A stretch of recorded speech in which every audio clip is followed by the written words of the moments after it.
Bonsoir à tous, bienvenue à la une de l'actualité. L'opération Libérer les trottoirs dans la commune d'Oyem.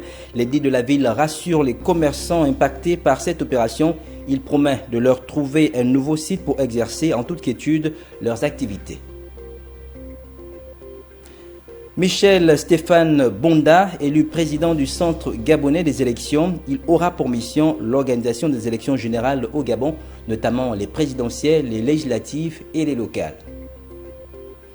Enfin, à l'étranger, le Mali, la Guinée-Conakry, le Burkina Faso souhaitent la levée de leur suspension de la communauté économique des États d'Afrique de l'Ouest et de l'Union africaine. Vous en saurez davantage dans ce journal. Nous ouvrons cette édition d'information à l'intérieur du pays. Les personnes impactées par l'opération Libérer les trottoirs ont été reçues par les responsables municipaux de la mairie d'Oyem. Objectif, rassurer les commerçants de leur relogement au grand marché de Nguema. Le récit est de Modeste Mbanzagoy sur les images de notre correspondant Curtis Obamze. Après les casses, les autorités municipales de la ville d'Oyem rassurent les commerçants. Le deuxième et troisième maire adjoint ont réuni l'ensemble des impactés de l'opération Libérer les trottoirs menée par la Direction générale des travaux publics du Wellington. On sait que ça fait mal parce que les gens sont habitués lorsqu'ils sont à un endroit. Mais étant donné que la décision a été prise, nous sommes obligés de l'appliquer ainsi. Et c'est pour ça qu'on vous demande, on vous prie que chacun de vous fasse un effort pour qu'on aille derrière. Il y a suffisamment de place pour tout le monde. La mairie, les travaux publics, nous allons nous organiser, nous allons nous entraîner. Et même vous, on viendra en moment pour voir un peu où peuvent être les limites et comment on va reloger tout le monde par l'arrière. Dans le souci d'apaiser les tensions et de se réconcilier avec les déguerpis, la Direction générale des travaux publics rassure. Ça, je vous le dis très bien, les maires vous défendent. Quand on va arriver en Nguema, vous allez être au courant qu'on arrive tel ou tel ou tel ou tel jour. Parce que moi, je suis ravi de vous entendre parler. Vous ne boudez pas. Mais vous voulez plutôt une solution pour que nous puissions vous reloger. Ça va être fait. Mais on ne peut pas vous surprendre. Les commerçantes, trouvant louable cette opération, bien que dans la douleur, espèrent être relogés dans les meilleures conditions au marché Nguema. Mais comme le gouvernement a demandé qu'on libère les trottoirs, nous allons profiter avec le même site pour qu'on puisse reloger nos commerçantes et qu'on puisse libérer les trottoirs pour l'embellissement de notre ville. Loin de cette salle de réunion de l'hôtel de ville d'Oyem, les décombres de cette opération sont toujours vivants. Elodie, mère de 5 enfants, n'en revient toujours pas. Ça me fait mal parce que j'ai une grande famille, j'ai 5 gosses. Je nourris mes enfants avec. Maintenant, on vient nous casser comme ça, là, sans avertir. C'est pas normal. Et on vient reconstruire à zéro. On va trouver l'argent là où. On va ramasser ça où. Aller se prostituer ou bien. Je ne sais pas. Une rencontre qui s'est achevée par la promesse des autorités municipales de trouver une solution d'urgence pour reloger les commerçantes dans les plus brefs délais. Activité syndicale à présent, conférence de presse ce matin à l'université Omar Bongo du SNEC, syndicat national des enseignants-chercheurs, section IOB. Objectif de la rencontre s'inscrit dans le cadre de revendication des droits des enseignants-chercheurs. Le syndicat interpelle le chef du gouvernement à trouver des solutions concrètes face aux crises multiformes que connaît cet établissement d'enseignement supérieur. De précision dans ce reportage d'Alexandre Baondo. Suite à la déclaration de politique générale du Premier ministre Alain-Claude Binet-Mizé, qui a pris l'engagement de résoudre les problèmes liés au bon fonctionnement des universités gabonaises, il était tout à fait indiqué pour le syndicat national des enseignants-chercheurs section IOB d'interpeller le chef du gouvernement quant aux dures réalités de l'institution. Parmi celles-ci, l'insécurité. La barrière de l'université Omar Bongo est poreuse. L'université est accessible à tous les riverains, à tous les passants. Or, nous savons que l'université est quand même un lieu sacré. Alors, maintenir l'université Omar Bongo sans une barrière étanche, sans portail est gage d'insécurité. Et l'université Omar Bongo est ainsi livrée à des actes de vandalisme. L'université Omar Bongo est ainsi squattée par des délinquants de tous ordres. L'université Omar Bongo est squattée par des maraîchers. Le SNEC a tenu également à fustiger l'arrêté 0051 qu'il trouve inapproprié. L'arrêté 0051 fait fonctionner le processus de recrutement à l'envers. Pourquoi? Parce que l'article 6 du décret 866 voudrait que les dossiers de recrutement soient examinés d'abord par le département. Ce sont les conclusions de l'examen du département qui seront acheminées au décanat, lequel décanat saisira le recteur qui finalement saisira le ministère pour l'acheminement des dossiers. Or, l'arrêté 0051 censé mettre en application le décret 866 voudrait plutôt que les recrutements partent du ministère. Depuis 2020, le syndicat national des enseignants-chercheurs n'a pas toujours trouvé gain de cause à son cahier de charges. Celui-ci envisage prendre ses responsabilités. Puisque le dialogue social n'existe pas, les raisons, il faudrait aller les chercher auprès de la tutelle. Le SNEC UOB reviendra à ses fondamentaux, c'est-à-dire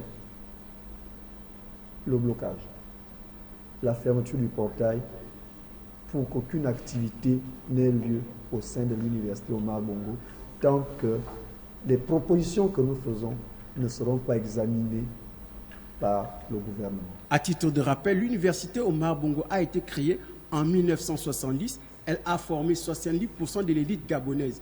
Parmi ses anciens apprenants, l'actuel Premier ministre et le ministre de l'Intérieur. Abordons à présent le volet politique de cette édition d'information. Le chronogramme du renouvellement du bureau du centre gabonais des élections a été respecté malgré le retrait de certains représentants de l'opposition. Le nouveau président a été élu ce vendredi. Maya Medza nous fait le compte-rendu de cette cérémonie. Regardons.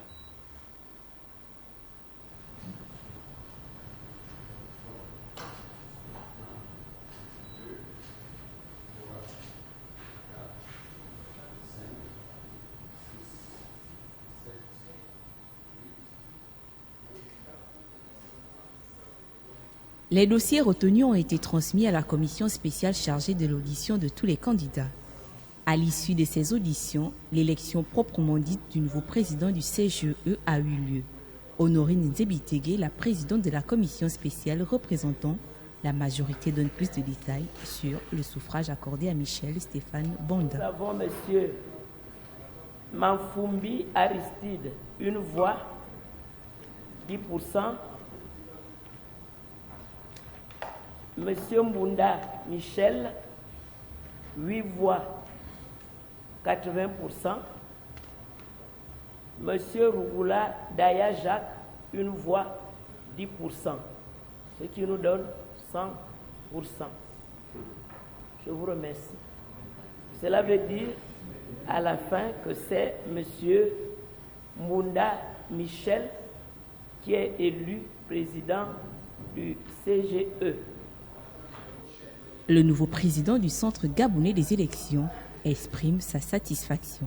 Je pense que c'est la démocratie qui gagne en vue de la consolidation de notre État de droit. Le président élu parmi les 8 candidats qui étaient en liste sera installé le 11 février à la Cour constitutionnelle en remplacement de Moïse Bibalou Koumba qui a occupé le poste de président du CGE de 2012 jusqu'à ce jour. Pour rappel, le bureau du CGE est composé d'un président élu, de 2 vice-présidents, 2 questeurs et 2 rapporteurs pour le compte de la majorité et de l'opposition. Bref, en images, le centre gabonais des élections a un nouveau président en la personne de Michel Stéphane Bonda. Il est né le 19 juin 1973 à Libreville. Il est administrateur civil, docteur de philosophie, éthique politique, diplômé à l'université Poitiers en France et homme de médias. L'ancien ministre délégué aux eaux et forêts est originaire de la province de Logoué-le-Loup. La suite de cette édition d'information, la question d'harcèlement en milieu de harcèlement sexuel et discrimination en milieu professionnel. 2 points également au menu de la rencontre hier entre le ministre de l'Emploi, Madeleine Baird, et la Fédération des entreprises du Gabon. L'événement s'est tenu dans une structure hôtelière de la capitale gabonaise. Maya Meza pour le compte-rendu. Ils ont pas que le harcèlement peut uniquement s'exercer que dans l'entreprise. L'objectif principal de cette rencontre était de vulgariser ces mesures, contenues dans le Code du travail, et par la suite faire état du nouveau code. Il faut dire que jusqu'à la nouvelle réforme, l'ancien code ne parlait que de discrimination en milieu professionnel. La nouvelle réforme, donc le nouveau code du travail, parle non seulement de harcèlement, qui est de 2 sortes. On peut avoir le harcèlement sexuel ou le harcèlement moral, mais également de la discrimination en milieu professionnel. On est donc en droit de se demander quelle est la démarche à suivre pour une personne victime de harcèlement en milieu professionnel. Comme nous sommes au banc travail et emploi, dans le secteur privé, nous avons ce qu'on appelle le droit d'alerte. Donc le droit d'alerte, c'est quoi? Si vous êtes victime de harcèlement, nous avons les organes de représentation du personnel qui sont les délégués du personnel ou les délégués syndicaux. Donc, vous, étant victime de harcèlement, vous avez le devoir de saisir sous pli fermé le délégué du personnel qui va porter l'affaire au niveau de la hiérarchie, donc de l'employeur. Maintenant, si vous jugez que ça n'avance pas, que votre requête n'a pas eu de suite favorable, en ce moment, vous pouvez saisir l'inspection du travail. Les 2 présentations du ministre de l'Emploi avaient comme objectif la vulgarisation et l'appropriation des différentes mesures prises par les autorités dans le cadre de la promotion de l'emploi et de la lutte contre le chômage des jeunes, mais également la lutte contre le harcèlement en milieu professionnel.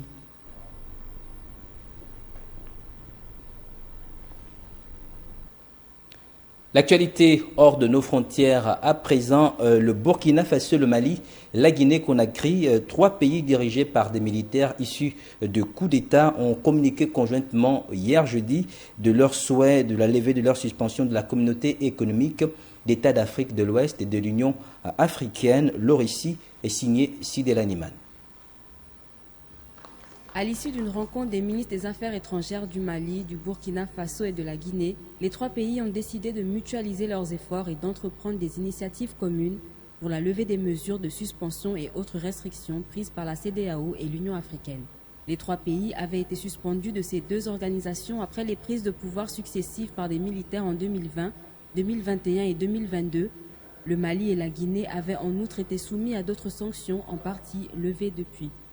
Ils ont indiqué que ces décisions de suspension empêchent la participation de leur pays aux instances statutaires de la CEDEAO et de l'Union africaine, et particulièrement celles traitant des défis majeurs auxquels ils sont les plus concernés, tels que l'insécurité, les questions humanitaires et de développement économique durable. Plusieurs points ont été retenus afin de faciliter les échanges économiques et diplomatiques entre les 3 pays. En termes de perspective, les points suivants ont été retenus. La facilitation de la fourniture en hydrocarbures et en énergie électrique entre les 3 pays. Le développement du commerce et des transports depuis le port de Conakry jusqu'au Burkina Faso en passant par le Mali. L'organisation de l'exploitation minière entre les 3 pays, la mobilisation des ressources nécessaires en vue de réaliser le projet de construction du chemin de fer Conakry, Bamako, Ouagadougou. Ils ont également évoqué la nécessité de mettre en place un cadre permanent de concertation politique et diplomatique. La rencontre de Ouagadougou est intervenue 2 jours après la visite mardi au Mali du ministre russe des Affaires étrangères Sergueï Lavrov, qui a promis son aide à la région sahélo-saharienne et même aux pays riverains du golfe de Guinée.